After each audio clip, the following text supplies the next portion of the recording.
আমার ভাইয়েরা, বাবাজিরা, আমার মুসলমান মায়ের সন্তানেরা, আমরা সারা জীবন বাঁচার জন্য আসি না, একদিন জড়ো হবই, অন্ধকার কবরে যাবই। জোরে বলুন ঠিক কিনা? কবর আপনার আমার জন্য হাত ছানি দিয়ে ডাকছে। তাহলে আমাদেরকে আসতে হবে এক আল্লাহর দিকে। এক আল্লাহর ভালোবাসা আমাদেরকে অর্জন করতে হবে, নবীর ভালোবাসা অর্জন করতে হবে। জোরে বলুন ঠিক কিনা? আল্লাহ এবং আল্লাহ রাসূলের ভালোবাসা যদি অর্জন করতে না পারি, ক্ষণস্থায়ী জীবনটাকে চিরস্থায়ী মনে করে শয়তানের ধোঁকায় পড়ে গিয়ে সাড়ে তিন হাত বড় এটাকে নষ্ট করে দেয়। আল্লাহ রাব্বুল আলামিনের কাছে যেই দিন জমা হয়ে যাবে বন্ধুরা আমার, ওই ঘর কবর এমন একটা ঘর যে ঘরের মধ্যে কোনো মানুষ বাস করতে পারে না। জোরে বলুন ঠিক কিনা? কোন মানুষ কি থাকতে পারবে বন্ধুরা আমার? ও 6 দিন পরে নখ খসে যাবে, 9 দিন পর চুলগুলো খসে যাবে, ছিন্ন বিচ্ছিন্ন হয়ে যাবে, পোকায় খেয়ে ফেলবে, নষ্ট হয়ে যাবে। ওই বাঁশ ঝাড়ের বাঁশটা শুকনো হবে না, ওই বাঁশ ঝাড়ের বাঁশটা রস থেকে যাবে, আপনার আমার শরীরের অস্তিত্ব থাকবে না। জোরে বলুন ঠিক কিনা? কবি সুন্দর করে তুলে ধরেন, 6 দিন পরে নখ খসে যাবে, 9 দিন পরে চুল। কবর গৃহের সামান নিতে কইরো না তো ভুল, কবর জায়গা ভালো নয়, আমল দিয়ে কবর গৃহ সাজিয়ে নিতে হয়। কবর জায়গা ভালো নয়, আমল দিয়ে কবর গৃহ সাজিয়ে নিতে হয়। জোরে বলুন ঠিক কিনা? 17 দিনে পেট ফেটে শেষে পোকার খাদ্য হবে, 60 দিন পরে গোশ থাকবে না, কঙ্কাল পড়ে রবে। 90 দিন হাড়গুলো সব, 90 দিন হাড়গুলো সব আলাদা হয়ে রয়। কবর জায়গা ভালো নয়, আমল দিয়ে কবর গৃহ সাজিয়ে নিতে হয়। জোরে বলুন কথা ঠিক কিনা?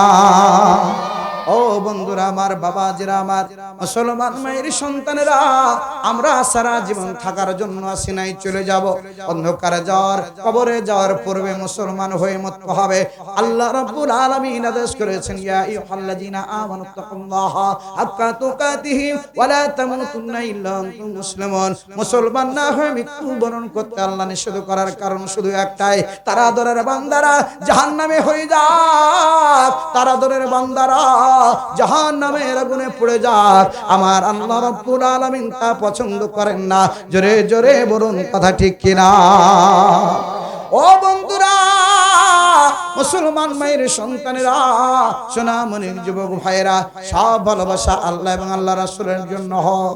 সব সময় বুকে ভালোবাসা নিতে হয় আল্লাহর। জোরে বলুন কথা ঠিক কিনা? বুকের মাঝে লিখেছি যে আল্লাহ তোমার নাম, জীবন দিয়ে রেখে যাব ভালোবাসার মান, তবু আল্লাহর প্রেমে আমার জীবন বাজি যে রাখবো। আমি আল্লাহরে থাকবো, আমি রাসূলের থাকবো, আমি আল্লাহরে থাকবো, আমি রাসূলের থাকবো। বুকের মাঝে লিখেছি যে আল্লাহ তোমার নাম, জীবন দিয়ে রেখে যাব ভালোবাসার মান, তবু আল্লাহর প্রেমে আমার জীবন বাজি যে রাখবো। আমি আল্লাহরে থাকবো, আমি রাসূলে থাকবো, আমি আল্লাহরে থাকবো, আমি রাসূলের থাকবো। জোরে বলুন কথা ঠিক কিনা? আল্লাহ কবুল করুক। জোরে বলে আল্লাহুম্মা আমিন। আর জোরে বলে আমিন। ও বন্ধুরা আমার, বাবাজিরা আমার, আল্লাহ এবং আল্লাহ রাসূলের যদি না আমার মৃত্যু হয়ে যায়, কি জবাব দিতে পারবো রে বন্ধু? এই হাত দিয়ে কত মানুষকে আপনি মাটি চাপা দিয়েছেন, চিন্তা করে দেখুন তো। আপনার বন্ধু কত বন্ধুকে বিদায় দিয়ে দিয়েছেন, তাদের কি করে ডাক দিয়ে বলছেন, ইয়া ইয়া আইয়ুহান নাস,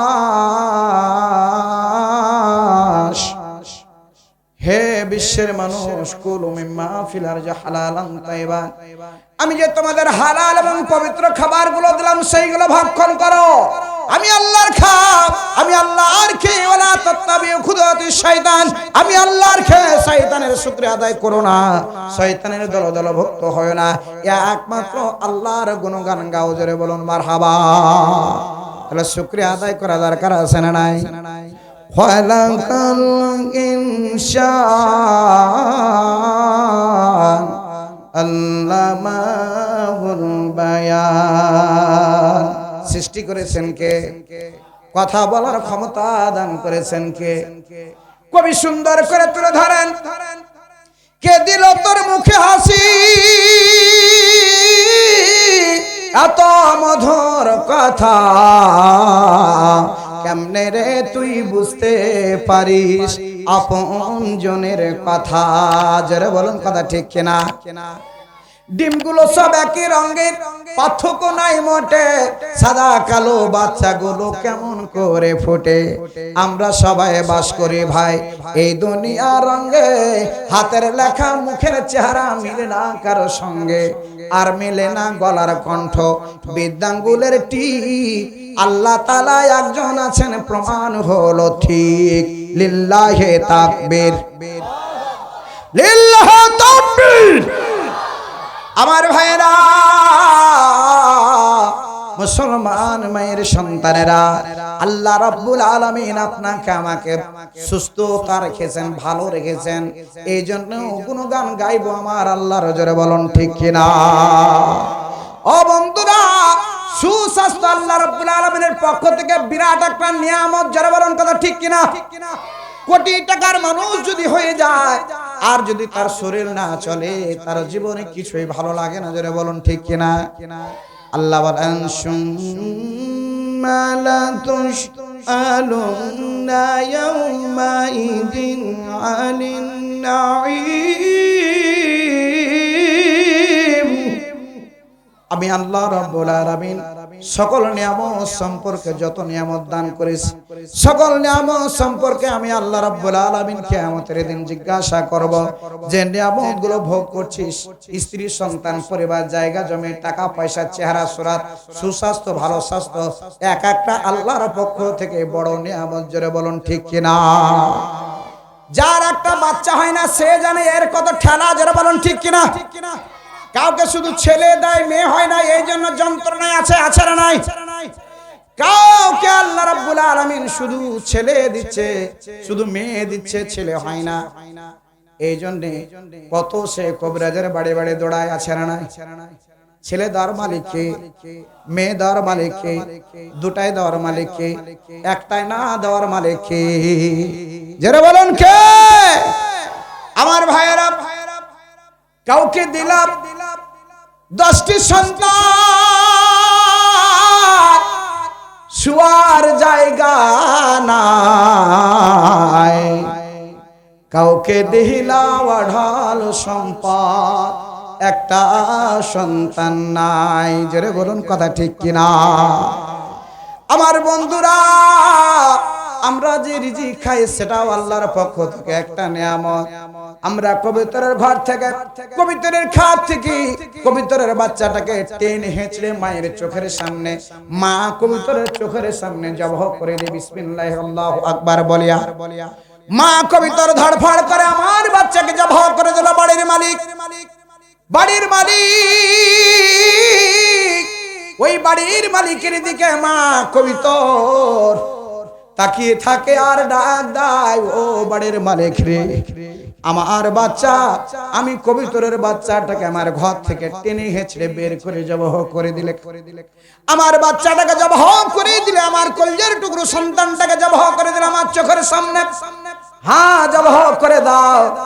ওই বাচ্চাটা জবাহ করার পর আমি আল্লাহ ওই মহান রব্বুল আলামিনের যদি গুণগান না গাও, কিয়ামতের দিন মুসিবতের সময় আমি কবিতর বাড়ির মালিকের বিরুদ্ধে আল্লাহ রব্বুল আলামিনের কাছে নালিশ করব।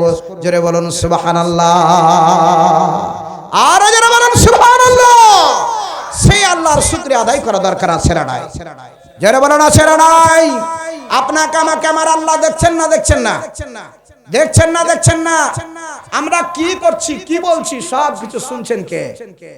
মনে মনে কি বলছি, হুজুরের বিরুদ্ধে কি বলছি, সভাপতির বিরুদ্ধে কি বলছি, কখন কি করি মনে মনে বলি, কুঠির মধ্যে ঢুকে বলি, পানির নিচে ডুব মেরে বলি, সব কিছু শুনেন জানেন কে? আল্লাহ রাব্বুল আলামিন বলেন, ইস্তাখফুনা মিনান নাস ওয়া লা ইস্তাখফুনা মিনাল্লাহি ওয়া হুয়া মাহুম ইয বাইতুনা মা লা ইয়ারজা বিনাল কওলি ওয়া কানা আল্লাহু বিমা ইয়ামালুনা মুহীত। আল্লাহ ডাক দেয়, বান্দা তোমরা মনে মনে ষড়যন্ত্র করো, কি মনে মনে ভাবো, সব কিছু আমি আল্লাহ রাব্বুল আলামিন দেখছি, জানছি, শুনছি। ও বন্ধুরা আমার, বাবাজিরা আমার, আমার আল্লাহ কেমন আল্লাহ একটু খেয়াল করেন। সায়েন্টিস্ট প্রমাণ করেন, হাদিস প্রমাণ করেন, বিজ্ঞান প্রমাণ করেন। ও বন্ধুরা আমার, আল্লাহ রাব্বুল আলামিন কেমন দৃষ্টি দেন খেয়াল করেন আমার দিকে। হাদিস শরীফ প্রমাণ করে, একটা পিপিলিকা, একটা পিঁপড়া জমিনে চলে, জমিনে চলতে গিয়ে ওই পিঁপড়ার যে পায়ের শব্দ, ওই পায়ের শব্দ পর্যন্ত আমার আল্লাহ রাব্বুল আলামিন শুনতে পান। জোরে জোরে বলুন সুবহানাল্লাহ। তাহলে শুকরিয়া আদায় করব, সকলে বলি আলহামদুলিল্লাহ। রাসূলের প্রতি দরুদ, যেই নবী রাহমাতাল লিল আলামিন আপনাকে আমাকে সুপারিশ করে জান্নাতে দিয়েছেন। যারা বলেন ঠিক কিনা? যেই নবীর সুপারিশ ছাড়া কেউ কোন নেতা নেত্রী আমাদেরকে পার করতে পারবে না। বাবা মা সেই দিন যখন আমাদের বিপরীত করবে না, যেই দিন আমাদেরকে রিসিভ করবেন না, গ্রহণ করবে না, পরিচয় গ্রহণ করবে না, স্ত্রী সন্তান সব পাগলের মতো পালাতে থাকবে, যেন হিংস্র পশুতে তাকে তাড়া করছে। আপনজন দেখে, আপনজনকে দেখে পালাতে থাকবে, না জানি ব্যাট দিয়ে ধরে নেকি চায়, এই জন্য পালাতে থাকবে। জোরে জোরে বলুন সুবহানাল্লাহ। সেই দিন রাহমাতুল লিল আলামিন সিজদায় পড়ে পড়ে আল্লাহকে ডাক দিয়ে বলবে, আল্লাহ গো, ও আমার আল্লাহ, আমার উম্মতগণকে তুমি জাহান্নামের আগুনে পোড়াতে পারো না। আমার নাম রাহমাতুল লিল আলামিন দিয়েছো আল্লাহ, এই নামের বদলতে আমার সে উম্মতদেরকে তুমি মাফ করিয়া দাও। সিজদায় পড়ে পড়ে গুনগুন করে কান্নাকাটি করতে থাকবে। আমার আল্লাহ রাহমাতুল লিল আলামিনের কান্না সহ্য করতে পারবে না। ফেরেশতারা যাদেরকে ডাক দিয়ে বলবেন, ও ফেরেশতারা জি গো, এইভাবে করুণ সুরে গুনগুন করে কান্নাকাটি করে কে গো, কে গো? ডাক দেয় আল্লাহ, আপনার নবী রাহমাতুল লিল আলামিন তার উম্মতের জন্য কান্না করে। ও মুসলমান মায়ের সন্তানেরা, ওই উম্মতের কান্নাটা, ওই সেই নবীর কান্নাটা কবুল হয়ে গে আল্লাহ ডাক দেয়, বলবেন যাও আমার নবীর খাতিরে তার উম্মতদের গুনাহ খাতা maaf করে দে, জান্নাতের মেহমান হিসেবে রিসিভ করে নাও। জোরে জোরে বলুন মারহাবা। তাহলে নবীর দলে থাকা দরকার আছে না নাই? যারা বলেন আছে না নাই? সারা জীবন নবীর দলে থাকবো, কোন নাস্তিক ইহুদি নাসারার দলে থাকবো না। নবীর সুপারিশ পেলে নবীর আদর্শ আমাদেরকে থাকতে হবে, নবীর আদর্শে জীবন যাপন করতে হবে। জোরে জোরে বলেন কথা ঠিক কিনা? আর যারা বলেন ঠিক কিনা? আমার ভাইরা, বাবাজিরা আমার, সেই নবীর সামনে ভক্তি ভরে দরুদ পেশ করে সকলে বলি সাল্লাল্লাহু আলাইহি ওয়াসাল্লাম। তারাও তো আমাদের মতো স্বপ্ন নিয়ে বেঁচে ছিল। 10 বছর পর কি করবে, 20 বছর পর কি করবে, সব স্বপ্ন ছিল, এক নিমিষে সব ধূলিসাৎ হয়ে গেল। সন্ধ্যাবেলা চাকলা বাজারে আপনি চা খেলেন, এই চাকলা বাজারে চা খাওয়ার পর বাড়ি গেলেন, সকালে মসজিদে আলোচনা হচ্ছে, ঘোষণা হচ্ছে আজকে অমুক সর্দার, অমুক মেয়ে, অমুক চৌধুরী, অমুক সভাপতি, অমুক সে হাজি সাহেব মৃত্যুবরণ করেছে। জোরে বলুন ঠিক কিনা? আমরা শুধু চাচু করি, হারে বেচারা সবে মাত্র চা খেয়ে গেল, একসঙ্গে নামাজ পড়লাম, একসঙ্গে চা খেলাম, এই কয়েক মিনিট চা আহু করার পর আমরা বিদায় দিয়ে চলে গেলাম। ও বন্ধুরা, কবরে যাকে ভরে দিলেন সেই শুধু জানে এর কত যন্ত্রণা। বন্ধুরা আমার, কবরের জবাব দেওয়ার মতন কারো ক্ষমতা নাই, কবরের চাপ থেকে রেহাই পাওয়ার মতন কারো ক্ষমতা নাই। ও বন্ধুরা, আমরা আল্লাহর কাছে ইবাদত করে আমল করে পার হতে পারবো না, আল্লাহর দয়া নিয়ে আমরা পার হতে চাই। জোরে বলুন ঠিক কিনা? ও বন্ধুরা আমার, সন্ধ্যাবেলা আপনার মৃত্যু হয়ে গেল, আমি ইয়াসিনের যদি মৃত্যু হয়ে যায়, সন্ধ্যাবেলা মৃত্যু হয়ে গেল, সবাই বাড়ির মধ্যে ঢুকে গেল, ডাক দিয়ে বলবে আহারে, এই তো মাত্র ইয়াসিনের সঙ্গে চা খেলাম, আহু চাচু করে কান্নাকাটি করে সবাই, গভীর রাত হয়ে যাচ্ছে, নিজ নিজ বাড়ির দিকে রওনা হতে আরম্ভ করলো। খেয়াল করেন আমার কথাগুলো বন্ধুরা আমার, সবাই বাড়ির দিকে চলে গেল। বাড়ির সে আমার বিবিকে যদি বলা হয়, ও বউ, তুমি না তোমার স্বামীর পাশে 20 বছর কাটিয়েছো, 10 বছর ঘুমিয়েছো, একই বেডে শুয়ে থেকেছো, আজকে মরা স্বামীর লাশের পাশে ঘুমটা, আজকে মরা স্বামীর পাশে থেকে লাশটা জগিয়ে দাও, সকালবেলা দাফন কাফনের ব্যবস্থা হবে। বলেন তো আপনার আমার স্ত্রী ডাক দিয়ে বলবেন না না না, এত বড় দায়িত্ব দিবেন না, এত বড় দায়িত্ব দিবেন না, এত বড় কঠিন দায়িত্ব দিবেন না। ওই মরা মানুষ মরা স্বামীর পাশে ঘুমিয়ে আমি থাকতে পারবো না। জোরে বলুন কথা ঠিক কিনা?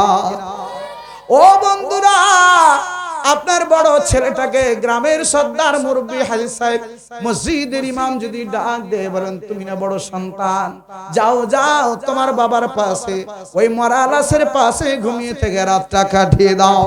ওই বড় সন্তান জোড়হাত করে বলবে না না না, ওই বাবাকে দেখে বড় ভয় লাগে। আমরা তখন কি করে লাশটাকে ঘরের মধ্যে ঢুকিয়ে দিয়ে বাহির থেকে তালা মেরে দিই। জোরে বলুন ঠিক কিনা? মরে গেলেন হঠাৎ করে, তালা মারা থাকলো লাশ। ফজরের আজান হয়ে গেল, মসজিদের ইমাম ডাক দিয়ে বললেন উঠো গো উঠো, ঘরের মধ্যে লাশ রাখতে হবে না, মানুষজন আসবে, লাশটা একটু দেখবে, বের করো, লাশটাকে বের করো বের করো। ইমামকে আল্লাহ বাঁকাচ্ছেন, ওই ঘরের মধ্যে থাকার মতো তার যোগ্যতা নাই, তাড়াতাড়ি ঘর থেকে বের করিয়া দাও।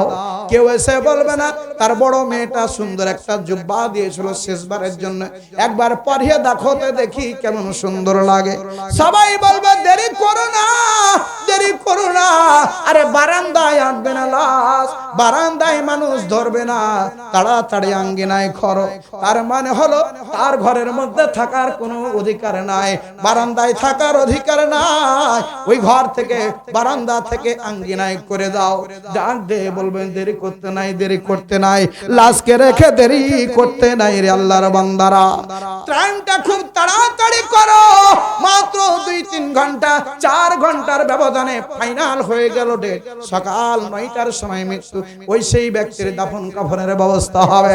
সবাই ডাক দিয়ে বলবে ওই বড়ই পাতার গরম পানি করার জন্য ব্যস্ত হয়ে যায়, কেউ বা ওই মসজিদের চারিপাশে খাটনি নিয়ে আসার জন্য ব্যস্ত হয়ে যায়, কেউ বা দৌড়ায় ওই গোরস্থানে মাটি খনন করার জন্য। রে বন্ধুরা আমার, এমন একটা পিঞ্জিরা, এমন একটা ঘর, যে ঘরের মধ্যে ঢুকিয়ে দেওয়া হবে, আমরা কেউ কোনোদিন আর সেই সঙ্গে যোগাযোগ করতে পারবো না। দেশ বিদেশের খবর আমরা জানতে পারি, কিন্তু কবর, ওই চোখের সামনের কবরের সংবাদ আমরা জানতে পারি না। আপনার আমার বাবা মৃত্যুবরণ করেছে, আত্মীয় স্বজন মৃত্যুবরণ করেছে, কবরের পাশে যান, সালাম দেন। আল্লাহর নবী বলেন সালামের জবাব পর্যন্ত মৃত ব্যক্তি দেয়। ওই মৃত ব্যক্তি যখন সালামের জবাব দেয়, মৃত ব্যক্তির জন্য যখন কোনো বান্দা কোনো ওয়ারেসগণ দান সাদকা করে, ওই দান সাদকার সবটা আল্লাহ রাব্বুল আলামিন এত তাড়াতাড়ি কবরে পৌঁছে দেয়, আল্লাহ রাব্বুল আলামিন কবর রাজা বন্ধ করে দেয়। মৃত ব্যক্তি ডাক দিয়ে বলে আল্লাহ, হঠাৎ করে আমার আযাব বন্ধ হয়ে গেল, কারণ কি আমি তো বুঝতে পারলাম না। ডাক দিয়ে বলবে চাকলাতে জামে মসজিদের যে আওয়াজ হচ্ছিল, ওখানে তোমার নামে দান সদকা করেছে রে আল্লাহর বান্দা, তোমার ওয়ারিস, তোমার সন্তান, তোমার নাতি, তোমার পুতি, তোমার জামাই, ওই সেই তোমার রূহের মাগফিরাত কামনা করে কবর আযাব থেকে নাজাত নেওয়ার জন্য দান করেছে, আল্লাহ কবুল করে নিয়েছে। তোমার জিন্দেগির গুনাহ খাতা মাফ করে দে, আজ থেকে তুমি জান্নাতি ঘুম পাঠ আরম্ভ করে দেবে। জোরে জোরে বলুন মারহাবা, লিল্লাহ তাকবীর। আমার ভাইয়েরা, বাবা যারা আমার মুসলমান মায়ের সন্তানেরা, দুয়ারে আইসাছে পালকি, দেশা যাইয়া দে বড়ই পাতার গরম পানি, ও বড়ই পাতার গরম পানি, গোসল সাইরা দে। দুয়ারে আইসাছে পালকি, দেশা যাইয়া দে আমায়, দুয়ারে আইসাছে পালকি, দেশা যাইয়া দে। আতর গোলাপ সুরমা মাখাও শেষবারের মতো, আমার লইয়া কিনায় আনো ওই সাদা কাফন, ওই সাদা কাফন। কি আর হইবে দেরি কইরা, কি আর হইবে দেরি কইরা, দাফন সাইরা দে, দুয়ারে আইসাছে পালকি দেশা যাইয়া দে আমায় দুয়ারে আইসাছে পালকি দেশা যাইয়া দে এই পালকি প্রত্যেকের ঘরে ঢুকবে জোরে বলুন ঠিক কিনা কেউ কি আমি বলতে পারবো আমি রাগ করেছি মরবো না পারবো নাকি চাল্লা কি করে পার হয়ে যাবো কবরে পারবো নাকি এক বাচ্চারে বলছে আরে কবরে চাল্লা কি করে পার হয়ে যাবো কিভাবে বলছে আমার যখন লাশটা কবরে রাখবি পুরাতন কবর গর্ত হয়ে থাকে না অনেক সময় পুরাতন কবরগুলা ওই কবরের মধ্যে ঢুকে দিবি আর মরা বাসের ফালাটি শুকনো বাসের ফালাটি তৈরি করবি দিয়ে খেলা শুরু হয় মরা বাসের ফালাটি আর পুরাতন কবর ফেরেশতা এসে যখন প্রশ্ন করবে ইমান রব্বুকা মান দিনুকা নাবিয়ুকা তখন আমি বলবো কয়বে দেখতে পাও না জি পুরাতন কবর একদল ফেরেশতা হিসাব লেগে গেছে ফের তোমরা এসো এই ঘোষণা দেওয়া যাবে যারা বলেন যাবে এই হুমকি ধমকি দিলে কবরে পার হওয়ার জায়গা নাই ও বন্ধুরা আমার আমল যদি ভালো হয় কবর আপনার সঙ্গে ভালো ব্যবহার করবে নবীর মেয়ে ফাতেমা নবীর বেগম সাহেবা হযরতে খাদিজা রাদিয়াল্লাহু তাআলা আনহা সেই চিন্তা করেছিলেন নবীজি আপনার আগে যদি আমার মৃত্যু হয় মেহেরবানি করে আপনার জুব্বা দ্বারা আমার কাফনের ব্যবস্থা করিয়া দেবে ও ইয়া রাসূলুল্লাহ ইয়া হাবিবাল্লাহ আপনি মেহেরবানি করে আমার কবরটাতে শুয়ে পড়বেন আপনি এপাশ ওপাশ হবেন নড়ানড়ি করবেন আপনার পবিত্র শরীরটা কবরে ঠেকবে বিনিময়ে আমার আল্লাহর ওই সেই কবরে আমাকে চাপ দিবে না কবরের চাপ আমি খাদিজা সহ্য করতে পারবো না ও আল্লাহর বান্দা ও মুসলমান মায়ের সন্তানেরা যেই খাদিজা রাদিয়াল্লাহু তাআলা আনহাকে আল্লাহ নিজে সালাম প্রদান করেছেন এমন নারী যদি কবরকে দেখে ভয় করে রে আল্লাহর বান্দারা আমরা চাকলা গ্রামের মানুষ কত বিপদে আছি কত অন্যায়ের সঙ্গে জড়িত আমরা হাজি গাজী মুন্না মুন্সি আলেম ওলামা সবাই পাপের সঙ্গে জড়িত পাপ নিয়ে খেলা করি এই জন্য প্রথমে একটা কথা বলেছি আমরা কেউ আমল দিয়ে পার হতে পারবো না আমরা পার হব আল্লাহর রহমত দিয়ে জোরে বলুন কথা ঠিক কিনা ও বন্ধুরা আমার রহমত স্বরূপ আপনার আমার জন্য একটা ঘর দিয়েছেন আমার আল্লাহ এই ঘরটা তৈরি হচ্ছে আমাদের অর্থায়নে জোরে বলুন ও বন্ধুরা আমার অনেকেরই বাবা নাই জনম দুঃখিনী মা দুনিয়ায় নাই জনম দুঃখিনী মা অনেকের চলে গেছে অন্ধকার কবরে আর বাড়ি গিয়ে কোনোদিন মা মা ডাক দিতে পারেন না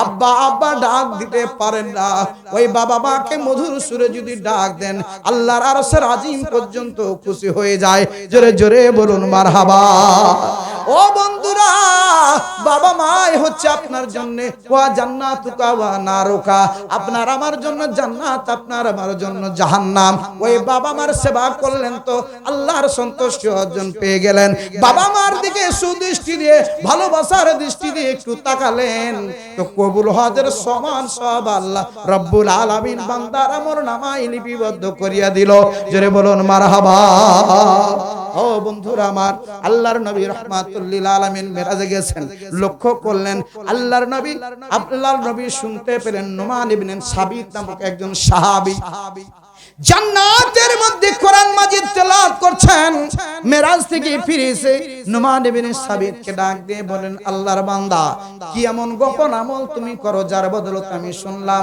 তুমি নুমান ইবনে সাবিতের কণ্ঠে পেলাম জান্নাতে তুমি কোরআন মাজিদ তেলাওয়াত করছো আল্লাহর নবীকে ডাক দেয় ইয়া রাসূলুল্লাহ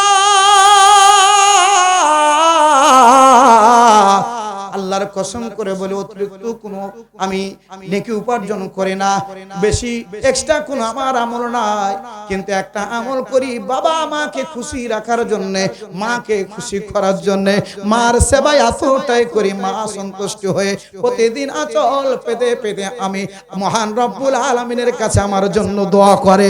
এই ছাড়া আমার কোনো ভালো এক্সট্রা অতিরিক্ত কোনো আমল নাই। আল্লাহর নবী বললেন, ও নুমান ইবনে সাবিত্রে, এটাই তোমার মহৎ সেই আমল, আমলটা চালিয়ে যাও, আল্লাহ রাব্বুল আলামিন চরম খুশি হয়েছেন। ও মুসলমান মায়ের সন্তানেরা, ওই বাবা মা চলে গেছে, কষ্ট দিয়েছি, ব্যথা দিয়েছি, বাবা মা তাকিয়ে আছে সন্তানের দিকে, কোন সন্তান যেন আমার জন্য একটু দোয়া করে, রব্বির রহমহুমা কামা রব্বায়ানি সগীরা। কোন সন্তান মসজিদে মক্তবে ভালো জায়গাগুলোতে দান করে, যেই দানের বিনিময়ে ওই কবরের আযাব বন্ধ হয়ে যাবে।